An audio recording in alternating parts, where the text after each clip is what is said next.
Anyway, she came in and she sat down, and when she introduced herself, she said that her name was Mehengis Hatami Farahnakian.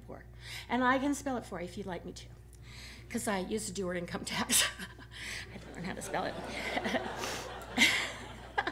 Anyway, I had no idea that this woman was about to become one of my all-time lifelong friends and sisters.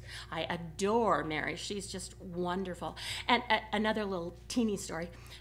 She and Husheng had their last name shortened from Farahnakian Poor, P-O-O-R on the end, to Farahnakian. And when they had it changed, the judge said, "Why are you doing that?" And Mary said there are two reasons. One is that our last name won't fit on any of the applications or forms that you have to fill out. And the second reason is because now we are Americans, we are no longer poor. And I thought that was so dear. Anyway, Mary is an astounding woman. She does everything. She's a member of the Board of Directors for the Costume Society of America, and many of our students can attest to the fact that she's a wonderful mentor because she's created projects with them that they've been able to present papers on a national level, which is an amazing thing for undergraduate students to do. She's also a member of the International Textile and Apparel Association, a member of the United States Institute of Theater Technology. She's a professional adjudicator for the American College Theater Festival, and she's the director and founder of the Mayor Society, which is a cultural society, and I've been to their New Year's parties, and they're wonderful. If you ever get a chance to go to a Mayor Society function, go. She did her undergraduate work at the University of Tehran, and in 1972 was honored with a Fulbright scholarship to come to the United States and get a PhD, which she started in Houston, and then got homesick, and Husheng said, "Well, we have friends in Provo. Why don't you go there and visit our friends in Provo?" And she never left. Yes! So she got her PhD at BYU, went back to teach in Tehran, was there when the Ayatollah took over. One day she was teaching as a modern woman, and the next day she was wearing a veil and was worried about her job. Came back to the United States, and she has done so many amazing things. Here are a couple of little known facts, and then I'll be quiet. Did you know that she was an assistant designer for Paris and New York runway couture shows, including an assistant to Mary McFadden? She, oh shoot, I can't remember all the wonderful things I was going to say about her. We discovered what? The day before yesterday, that she's the first Iranian-born woman to receive a full professorship at BYU. So she's right up there with Alice Louise. And one more thing that I just love to say is that my friend Mary and her husband Husheng are the first people to translate the LDS conference talks into Farsi. I think that's a really terrific thing. I am so pleased to present to you my dear friend Mehengis Hatami Farahnakian.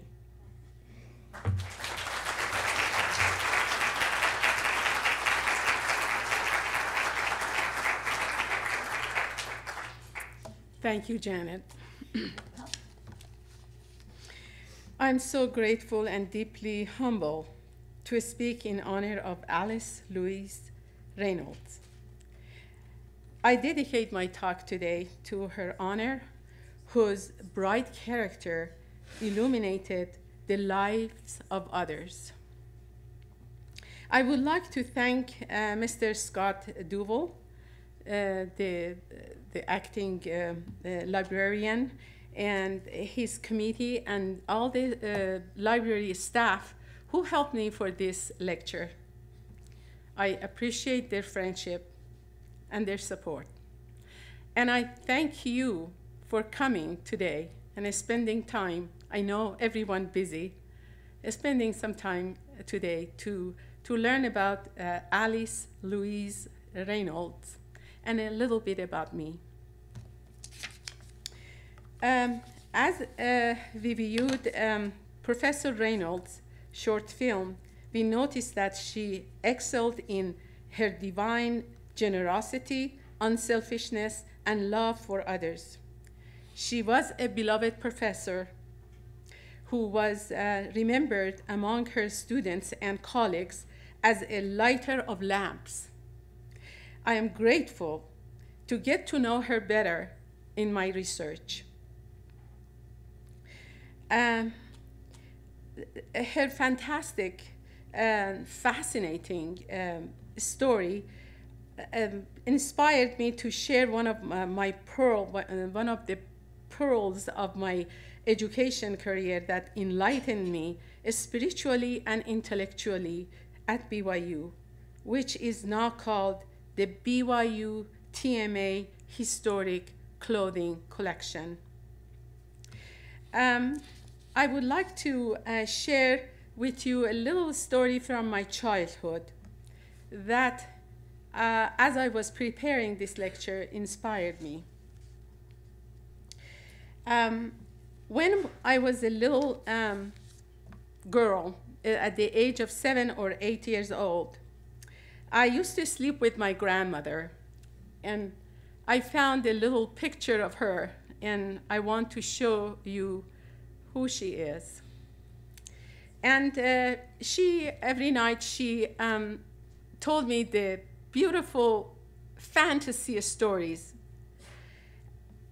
We used to sleep in the summer on the roof in Iran because it was hot inside and we didn't have a cooler.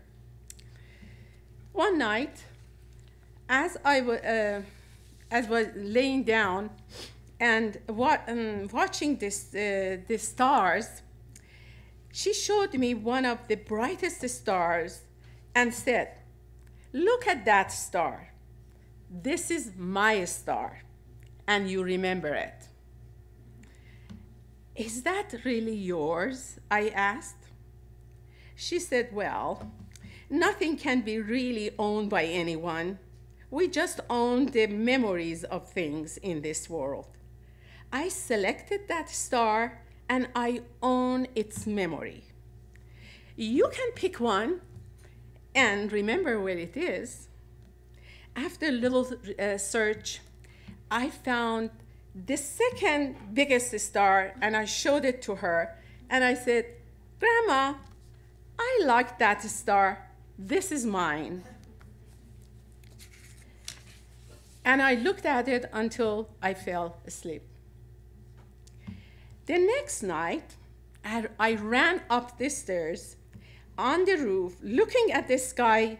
Immediately, I found my grandmother's star, but I couldn't find my star because I could not tell which one I had picked the night before. I was sad and confused. "My star got lost," I cried to my grandmother. She said to me, "Your star will shine so vividly to you someday that you won't lose it anymore. It is a dream I have for you. So let your star shine." So I wanted, this message became an inspiration throughout my life. And since that time, many waters have passed under the bridge of life. A marriage was arranged at the age of 16. And I married to the man who I got married for over 46 years now. I continued my education, and at the same time, I became professional actress and became valedictorian of the graduating class of the College of Fine Arts of the University of Tehran. I received the Fulbright scholarship, and I continued for the continuation of my education to US. Because this story is so long, I have to make it short. And I can't tell you how I found BYU, because I asked God, and I know that the answer was I got the best. While I was at BYU, I found many wonderful friends who greatly influenced me and helped me to understand my life better. After graduated with my PhD from BYU, like most of other international students, I went home to Iran. I took wonderful memories with me, though, with all these wonderful friends, such as Janet. And once in a while, I received a letter from my good friend Janet Swinson, and she wrote me about the news, what happened in the costume shop, the place I was working with her. She's on the right side. Sorry, the picture is like us, a little tired. I actually stole this picture from the makeup room. Probably is there for 40 years. It did not take a long time that the Islamic Revolution happened in Iran. It involved major political changes. Again, this story is very long, so I have to make it short. And I went, during these years of 1978 to 1981, myself and my family went through a historic time. Nevertheless, I cannot pass this challenging and glooming time without eternal thanks to David and Sarah Lee Gibb and Frances Merrill and late Dr. Harold I. Hansen, Janet Swinson, and last but not the least, Senator Orrin Hatch, plus many other friends who shared our trials during this difficult time. On October 25, 1981, I managed to escape Iran and come back to BYU, to my home, to my adopted home.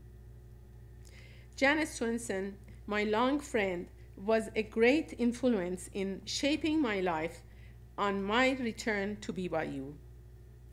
She created a job for me in the costume shop. I learned a lot about the clothing design and construction, because when I came here, I focused on acting, and I wanted to continue my acting and my directing. I didn't pay too much attention to clothing and making and all designing, but I loved it anyway, and I did work with Janet. And she asked me to teach her classes while she was on sabbatical, and I taught history of costume and costume design while she was gone. These experiences prepare me for brighter future. In 1985, as I was hired as a full-time administrator in the former clothing and textiles department, and soon there I became the faculty in that department. At this time, Professor Eleanor Jorgensen was retiring, and the department chair asked me to teach her classes, and I taught her classes. And one day she took me to a room full of clothing, beautiful clothing in boxes, on racks, on closets, on drawers. And I was amazed of all these beauties. I was amazed by all these historical antique clothing and these beautiful accessories that were used in classroom as teaching tools, and sometimes used carelessly by the TAs. I believe these clothing artifacts had a great value, and I wanted to save them for eternity. However, there was no database or information that I could follow. But I appreciate Dr. Jorgensen that put a little slip, a pink and green slip on each of these items, most of the items, not all of it, but most of the items that became my source of knowledge and information when we tried to put them all as a collection. I was inspired to organize a historic clothing collection. That was inspiration to me. It wasn't that I wanted. It came to me. I decided to educate myself and learn more about the collection. Thus, joined the Costume Society of America in 1986. I dedicate my time to the organization of this collection. The collection idea found place in my heart. It was not in my job description. I was teaching classes. This was my nighttime experience. So these were plenty of hours I put during the evening time. And sometimes frustrating because I did not have enough knowledge. The task was overwhelming. One night, as I was going home, disappointed, hungry, exhausted, I noticed my grandmother's star in the sky. I remembered her star story, but I felt the spirit strongly in my heart that this collection needed me. That night, I felt the collection was like my adopted child. And raising a child needs love, patience, and support. All of a sudden, my feeling changed, and I became happier for what I was doing. I was encouraged by the Spirit to educate myself, learn more, and learn more about the preservation and conservation, and which brought this collection to precious memories of human identities. In 1997, I received my tenure and promotion to associate professor in clothing and textiles. And the clothing and textiles was doing so well. And we got #1 in the nation. We got the award from the Apparel, Textiles, and Apparel Association. And I remember a year later, we were announced that this department is going to phase out. That was very shocking news for us. But at the same time, during the transition of my job from clothing and textiles to go some other places, find other places, Dr. Karma Dion Anderson donated her entire collection and from the clothing collection, the Costume Institute of Utah, in addition to her collection. The donation was accepted, and over 3,000 artifacts were added to the pre-existing collection. So this is a chronology of what during the 1985 to today, the highlighting the things that we have done. And so you can see that starting in the clothing and textiles, but because it got phased out, I have to I had to move out. So in that way, during this time, I went to Janet Swenson paved the way for me as I was leaving BYU to go to Iowa State because I was accepted there to go there. Janet didn't let me go, so she found a job for me in the theater and media arts. So I started to teach the history of costume and costume construction in that department. But at the same time, the new addition presented a huge task for me. And at this time, the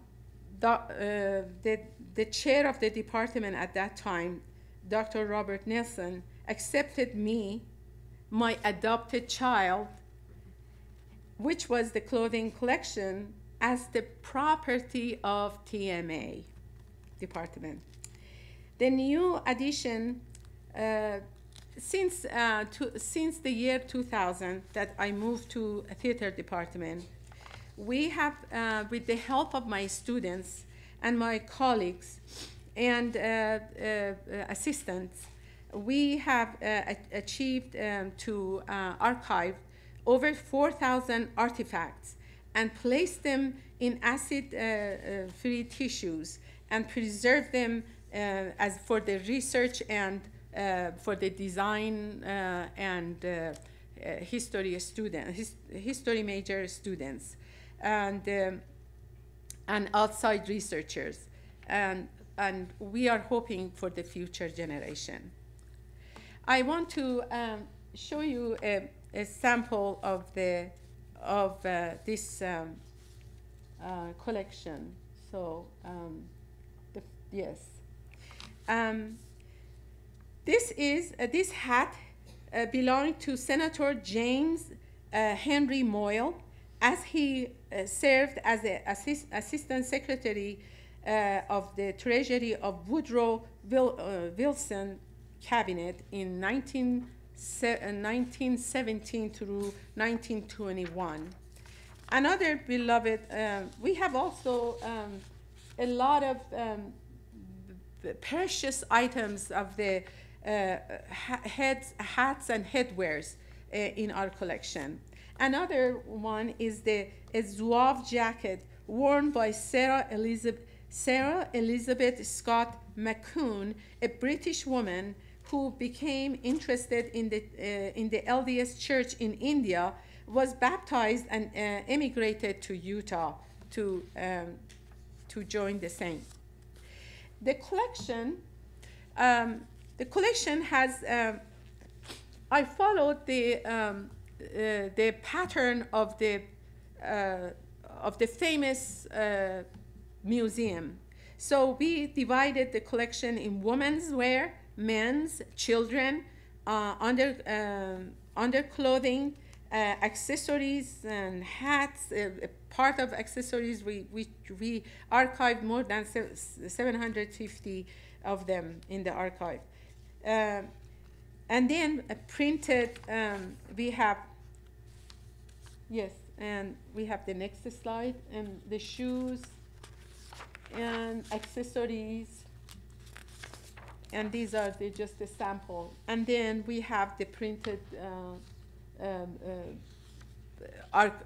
printed materials, which are the period photos and magazines and historic pictures. I would like you to see just a little bit of the process. The next slide would show that what we do with the students, and then the steps we take for each item that adds to the collection. And the step one we inspect it, we get the artifact, and if it's appropriate for the collection, we give the donor a number, and then it is inspected for appropriateness and quality, as well as provenance. And then second step is we clean the artifacts with the vacuum, and we clean it inside, outside, and then we do the maximum cleaning for them. The third steps, we do the articles, and we get the artifacts, and we stuff them with the acid-free tissue, and then make them ready to take a picture. The fourth one, the object is analyzed and in details, including fabric fibers, color, the texture, the weaves, and the construction details, approximate date for that, and it was many times that I could not tell what the period was, so I had to stretch the research farther, and sometimes I took the article to the Costume Society of America so they could date it for me, the expert people. So gradually, I became one of the experts at the Costume Society of America, and every year they asked me to go and date some other costumes. And I really appreciate this experience that gave me an authority to do this. The fifth step is the article is assigned an accession number. That is, the number tells us the donor number. First it is the category number, and then the second part is the donor's number, and the last part is the year that the year that we put accession number on it. So they get actually a little tag. You can see it, it's hanging on the left side. It's the birth certificate of that little adopted child in our collection. So the sixth step is the artifacts is photographed. And you witness that they are all done by students. I'm just the director there. I'm just talking today, and my good assistant, Jane Ann Meads, always help. And since she became the graduate student at BYU, she loved the collection, and I didn't let her go, just like Janet didn't let me go. So. The artifact is photographed from the front, back, and all sides of it. And we pamper these things. Sometimes we stop and looking at these items, and sometimes we cry, sometimes we laugh, sometimes we get inspired, sometimes we get chilled, sometimes we are overwhelmed. Sometimes the article is talking to us, and we just stay there and we listen to that article. It's amazing. It is amazing spiritual experience for me. Then after we prepare it and take the picture, you see another student at the computer, and they are trained, and they are putting the accession number in. So they put everything in order. So we are working like a real museum. And I am so proud of this collection. This is my passion. This is another side of me, besides being a designer, costume designer, being a fashion designer. That is another side. So the eighth step that we take this baby now, and we are loving it. We don't touch it. We always have to wash our hands. It's just like a sacred thing. And then we wash our hand, or we wear gloves so we don't touch that baby. And we put them in an acid-free tissue, and we put it in boxes. Unfortunately, the boxes are not acid-free because we are not wealthy enough to buy the acid-free boxes. and we don't have any money from anywhere. Always this collection has been subsidized by the grant I asked from my college and my department. I am so grateful. I have had so many good leaders like Dean Jones, like my chair, Roger Sorensen, who bought us, who gave us a museum program, PastPerfect, so we could assess and we use it for our accession numbers and for our collection. I'm so grateful for Amy Jensen, who invited many people around the campus, because this collection has become too big for one department. We need help from the other places, from other entity at BYU, so we can survive this collection. And then this is the 8th step that we put it in there. The 9th step is to place them in a designated area for the date of that costume. So it goes to that area. And the boxes placed we try to be very careful, so when we need them, we can find them. It's just like a library. This is organized like a library. The 10 steps, then we thank the donor that gave us that precious item. We all know that you have in your attics or somewhere, you have something so precious that it's hard to give up. But at the same time, if you don't care about it, it perishes. So trying to find a house to keep it healthy. So in this part, I'd like to talk about the benefit that came to our students. The collection brought benefits to our students. Artifacts are the artifacts that we have in our department. It is accessible to the for the students, for their inspiration, for the design, for the theater, or if they are presenting a paper at the national or international level, or even the local. And we have, I am so thankful that the library, my colleagues, found out about it. They helped me, and Rebecca Dawn helped me, and also Elizabeth Smart. These are the people who helped me to put it in the archive of BYU library, and it's online, so we can research about it globally. I am so thankful to the library staff and the leaders.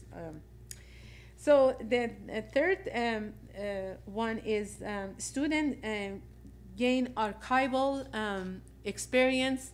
We have TMA department, thank goodness they let me do this.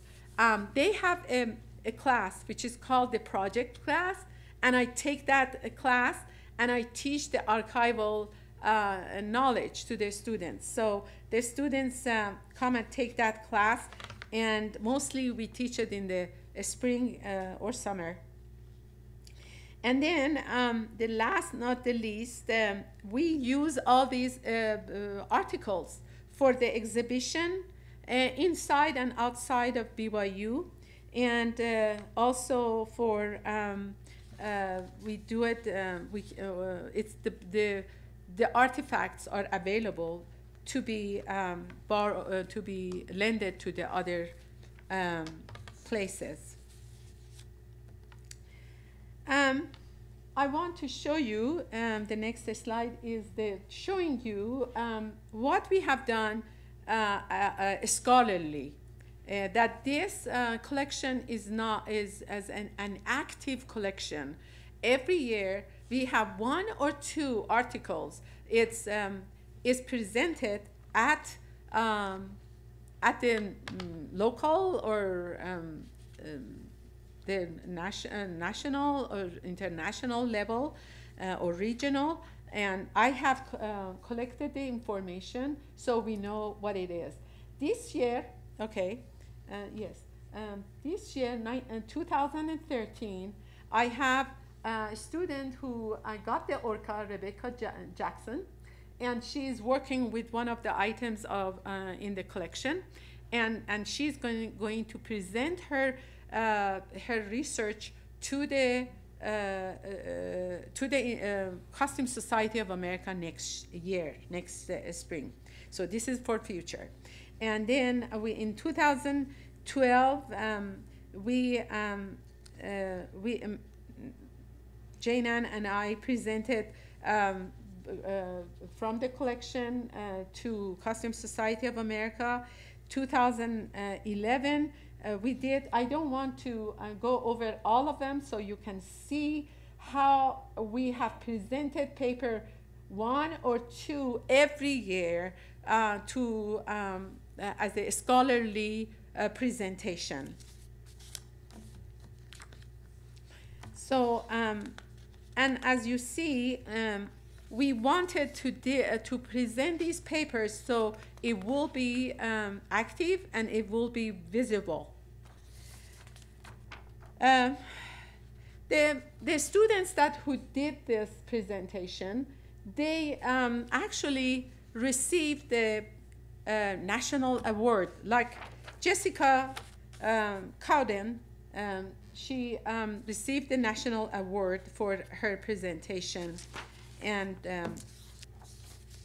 okay, yes, and they wrote us a letter after they finished their project. So they wrote us a letter, and Jessica said that the BYU Theater Historic Clothing Collection played a vital role in my education. The most notable experience is the opportunity I had to attend and present at the Costume Society of America Symposium in 2007, and she received the first place in research in the nationally. And then my other students, Melissa DeGuire, she had the presentation, and she did it in several places. Her research about Marilla Johnson Miller Daniels was so favorite, and it was presented first in our at the Costume Society of America. Then it came to the Education in Zion, and they presented there. So and now that replica that she made from her costume, it's presented at the museum in Springville. The next person, Shelby Luke, wrote us a letter, and I highlighted the wording she said to me. Working with the collection is, of course, an amazing opportunity to develop skills related to museum software, clothing packing, and storing, and allows us to see what we learn in real, actual, and tactic ways. My student Chelsea Roberts, who is my assistant in History of Costume now, says that the collection is my experience, has embodied the mission and aims of BYU.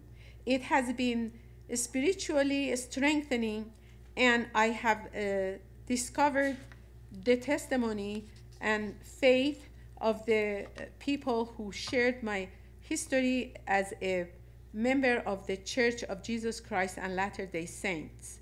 It has been intellectually enlarging and has pushed me to action as I found new aspect of design and history as exhibited through clothing of the past.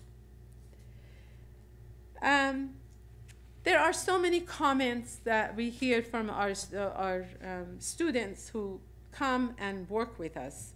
I am so grateful that during this time I received the MEG grant from BYU that helped us to organize this at the time that we needed. I am so grateful to my college who gave me a lot of grants, and so every year I applied for the grant. They graciously honored the grant, and I worked with the students. Mostly the grant was the wages for my students. I wish I had money to hire them, but so I want to let you know that dreams that I have, every time that something happens, like in 2012, we were informed that we have to leave our place, which is a storage in B67, and now we have to move. I was shocked then, and I'm still in shock. But I know that this is going to prevail because it's not mine. I was inspired to do it. And the owner is someone else who cares about it. And my vision is always, it's something that I got inspired, and I got inspired this time to be the premier collection of what we want to do for the future, be the premier collection of LDS historical clothing and accessories, preserve significant clothing of LDS historical value, preserve significant clothing for the study of dress and manner, provide research opportunity for students, faculty, and other researchers. And at the end, I like to say my BYU education has influenced my life and has polished my character to become who I am today. I am so grateful that by coming to BYU, I have been able to make a difference. I was reborn at this great university. When I came to BYU as a young student 40 years ago, and I was prompted to move in, it was the right choice for me and my family. BYU has taught me the language of knowledge and the language of the spirit. I am most grateful for my education at BYU. If we take the right steps in this great place, a BYU education polishes our character to shine, spiritually, intellectually, and individually. I still remember my grandmother's star story, and what she said to me that day, "Let your star shine." I did not know then what the Spirit was teaching me, but I am grateful today that I have found BYU as the everlasting shining star that I was looking for. Thank you.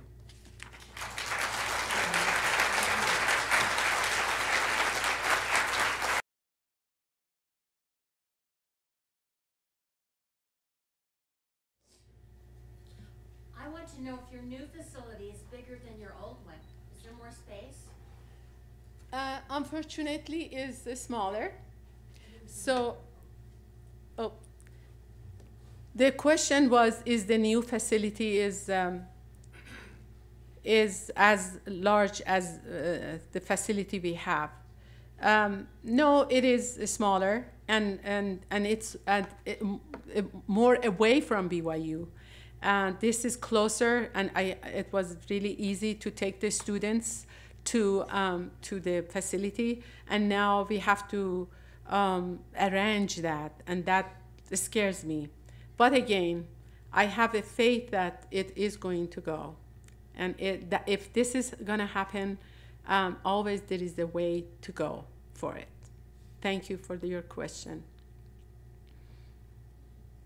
I have another one if nobody else does. Yes, there was, yes. Where is the new facility?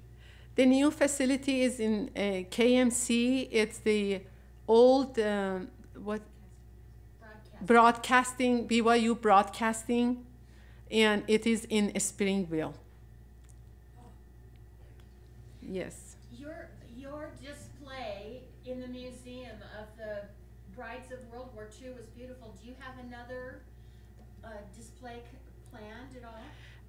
Since you know, when I was transferring from clothing and textiles to TMA was a shocking period, and and it's the same as now because we are moving. So we probably will do that, but it takes a little time for us to adjust. Just like somebody moves from this home to another home, it takes time to adjust.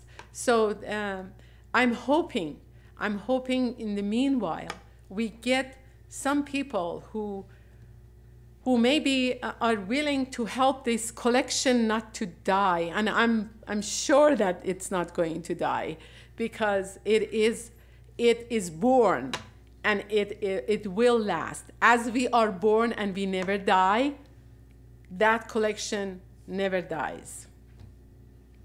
Yes. Is there a method to be involved on a volunteer basis with the collection? You betcha. Come on. She's my assistant. Just bring it on. She donates a lot of her time as the volunteer, and so I appreciate that. Yes. Is any of the collection used in theater productions? Well, we don't let them use it. Sorry, because that's different category of historic clothing. The theater department actually use them, and they had some, and they donated to us because it was so precious that they could not use it on the stage. And Janet actually advised them to move that part of the collection to us so we can take care about them. Can I add a little bit to that? We do use them, take a pattern from the actual real garment and then reproduce it. So the last time we did Peter Pan, Wendy Grown-Up's gown was a replica of one of the costume collection gowns. Yes, Karma. Dr. Karma Dion Anderson. Yay!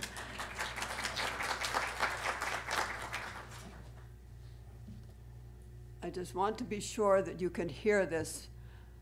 It has been amazing for Mary and me to sort these clothes with our interns helping, because we find that our ancestors were such tiny people. My English ancestors had wedding chairs, and those wedding chairs wouldn't hold me. They would not, I would break the chairs. And so the clothing, in the thousands of boxes that were paid for by Nancy and Hal Egbert in Salt Lake City, the thousands of big tray boxes that you've seen in the pictures were two parts that the interns had to put together. And we made them 38 inches long and 24 inches wide, so that when the dresses were put in, we didn't have to roll the shoulders in any way. 38 inches long was as long as the whole dress, not just your skirt, as a long skirt. So our ancestors were so tiny that many of the antique clothes are so small we can't put them on live people today. You don't realize how much this generation has grown. and we are so much bigger people, and I literally weigh twice as much as my great grandmother's clothes. And we are thankful for that, of course. It is astonishing to try to deal with the beautiful, delicate Victorian things of just the 1800s, just 100 years ago, and they are so tiny that when I was putting some up for a family reunion, my own grandmother, born in 1855 in Salt Lake City, could not go around the model that we had of a 2-year-old baby on a stand. I couldn't get her waistline around that 2-year-old model's waistline. She had a waistline like this, and she bore 6 children. And so it's amazing the difference between the generations. Thank you. And Mary was so sympathetic with our problems in trying to get them rolled up and in the acid-free rolls so that we wouldn't crush anything. And it was astonishing to see how we have changed over the periods of generations. And we are so thankful to generosity of Dr. Karma Dion Anderson for her donations, that large donation to our department. Yes. So I have 2 questions. First is, in Scholars Archives, whenever you take photos and images, how do you decide what angle to take the image of the garment, what kind of detail? Oh, yeah, you can answer that question. What you see on Scholar Archive is a little bit different than what we have on file in the collection. When we take photographs for the collection, we'll take the front, the back, representative side, and any details. What you get on Scholar Archive is one picture, and it's usually the front. It's not going to have all the details in it. So if you want more, contact Mary or me, and we'll get you in there to look at it. The second question I have, what is the most unusual garment in the collection? The appearance of it? Oh, the picture you saw on the first slide. Oh, I can show the first slide is the dress belonging to Susan Young Gates.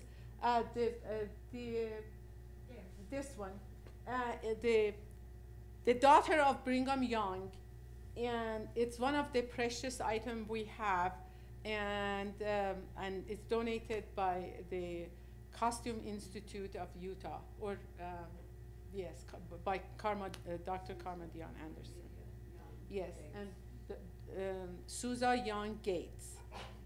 Yes, and so this was made or remodeled with her, and we keep it as one of our most provenance on that and our collection. We have many other very prominent people in the clothing in the collection, like the George Q. Cannon's wife's costume clothing. So we have that. Now we have also other provenance. Yes. Are you collecting examples of current clothing as we go along? Yeah, I just think we would want the history to last. Yeah, that's right. But we have our expectation is way higher than the expectation we have from the 19th century. So it has to be exquisite. It has to have an idea. It has to have a story behind it. So it is significant to use that. I also didn't see any men's clothing in your slides. Do you only collect women's clothing? We have categories for men's clothing. Yes, we have that. And so in our men's category, we have the army clothes. We have even swimsuits from long time ago, early swimsuit, men's swimsuit, and sometimes, you know, we look at the things. There are beautiful human identity. It's a beautiful genealogy I think that this is the base of genealogy that we can find that is tangible. That's important to know, that we are not grabbing the perfume by hand. We are actually seeing it and touching it. I just want to Yeah. comment on my first question. It seems to me that, 100 years from now, people will want to know what normal people were wearing, and not necessarily just the explicit things that, Nancy Reagan or somebody wore. So I think it would be important to collect normal clothing and have it in the collection. Sure, because of our limitation of place, so we get the best one since we have it. And if we didn't have it like the 19th century, we take whatever they had. But in our time, we can collect them. We can have the significant thing, so that significant can be transferred to the new generation, to future generation. So I'm not just collecting old pajamas of someone now. So it has to have a significant idea behind it. Did you have a question? Oh, sorry. So, well, I'm so grateful again. Thank you so much for coming, and have a great day.